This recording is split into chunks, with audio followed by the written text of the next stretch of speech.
Hello students, आज हम लोग 20 दिसंबर 2022 का हम लोग डेली जनरल स्टडी का जो क्विज है उसको आज हम लोग देखते हैं, जिसमें कि आज का टॉपिक जो है वो केमिस्ट्री से संबंधित है। तो चलिए स्टार्ट करते हैं, एक एक करके हम सभी क्वेश्चन को देखते हैं और बेसिक चीज़ों को समझेंगे भी। तो पहला क्वेश्चन है आवर्त सारणी, जिसको कहते हैं हम लोग मॉडर्न पीरियोडिक टेबल। तो पीरियोडिक टेबल आवर्त सारणी का आधुनिक वर्गीकरण किसके द्वारा किया गया था? आपके पास ऑप्शन है रदरफोर्ड, मेंडलीव, मोस्ले और ब्रॉन्स्टेड-लॉरी। तो आप पढ़े होंगे, तो इसमें चूंकि बात किया जा रहा है आधुनिक वर्गीकरण यानी modern classification of periodic table, तो इसका जो सही आंसर हो जाएगा वो हो जाएगा मोस्ले। मोस्ले का आप पीरियोडिक टेबल पढ़े होंगे। जो अभी जो पीरियोडिक टेबल जो स्टूडेंट अपने दीवार पर चिपकाते हैं वो सब मोस्ले का ही है। उसके पहले जो बनाया गया तो मेंडलीव के द्वारा बनाया गया था, और अभी का जो आधुनिक वर्गीकरण है वो मोस्ले के द्वारा किया गया है। ठीक है, दूसरा हम लोग देखते हैं। दूसरा क्वेश्चन है आवर्त सारणी में यानी पीरियोडिक टेबल में कौन से तत्व की परमाणु संख्या सल्फर की तुलना में कम है? यहाँ पे सल्फर का सबका परमाणु संख्या आप समझ लेंगे। परमाणु संख्या क्या होता है? परमाणु संख्या होता है इलेक्ट्रॉन की संख्या इक्वल टू प्रोटॉन की संख्या। ये हो गया हमारा एटॉमिक नंबर। एटॉमिक नंबर मतलब सीधे समझ लीजिए कि हम लोग बात कर रहे हैं परमाणु संख्या की बात कर रहे हैं।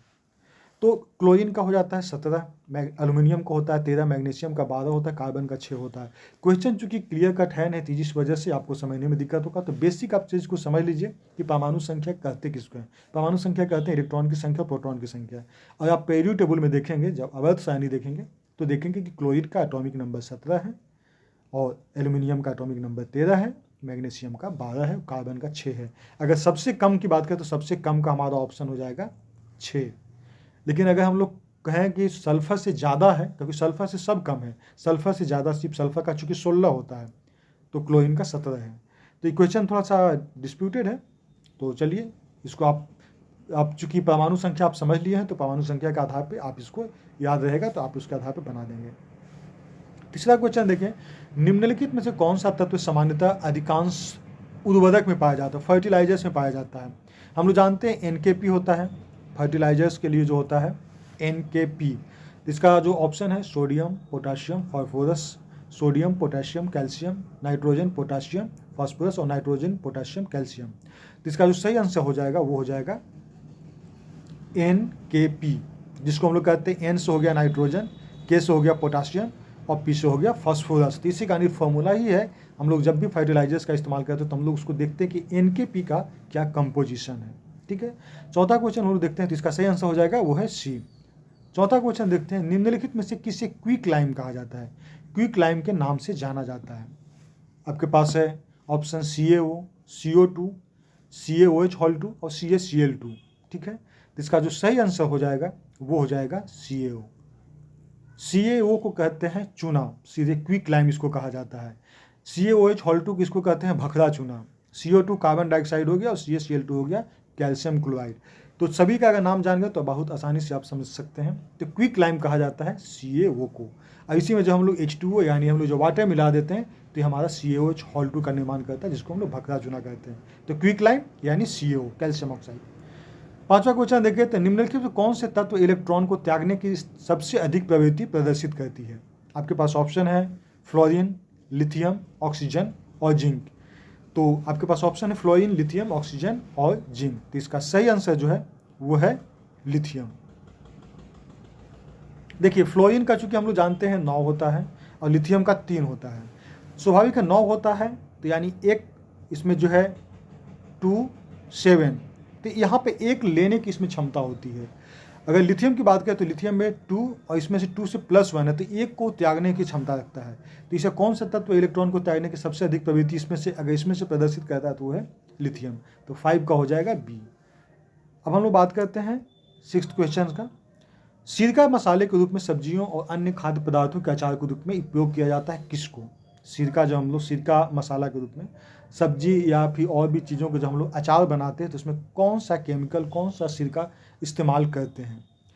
ऑप्शन है मेथनोइक अम्ल, दूसरा है टाइट्रिक एसिड, तीसरा है एसिडिक एसिड और पानी, और चौथा है हेक्सोनोइक अम्ल। इसका सही आंसर जो हो जाएगा वो हो जाएगा एसिटिक एसिड और पानी। तो एसिटिक एसिड और पानी का इस्तेमाल किया जाता है किसके लिए? सिरका मसाला को किस लिए? अचार बनाने के लिए। 7वां क्वेश्चन हो गया, वह तत्व कौन सा है जिसके परमाणु क्रमांक तथा परमाणु भार एक समान होते हैं? परमाणु क्रमांक जिसको हम एटॉमिक नंबर कहते हैं, और परमाणु भार जिसको हम लोग कहते हैं एटॉमिक मास।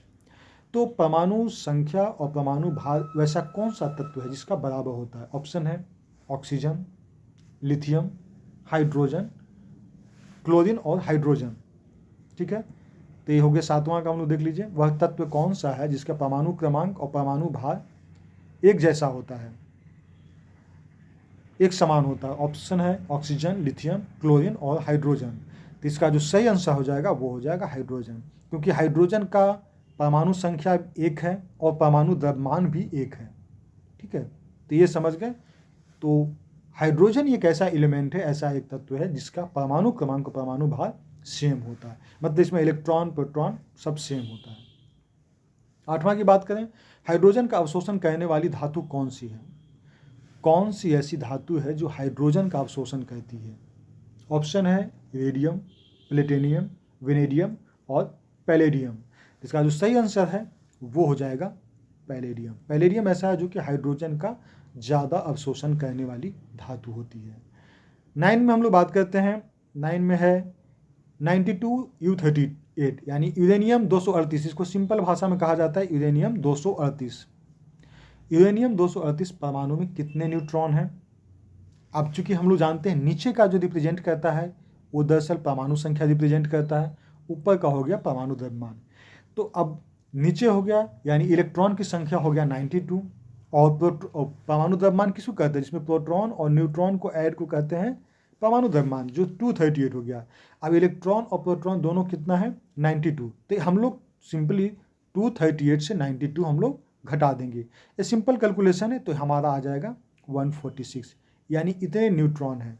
तो इसमें इलेक्ट्रॉन कितना हो गया? E हो गया 92, P यानी प्रोटॉन हो गया 92 और न्यूट्रॉन हो गया 146। तो इस तरह से हम लोग इलेक्ट्रॉन, प्रोटॉन, न्यूट्रॉन तीनों को समझ लिए।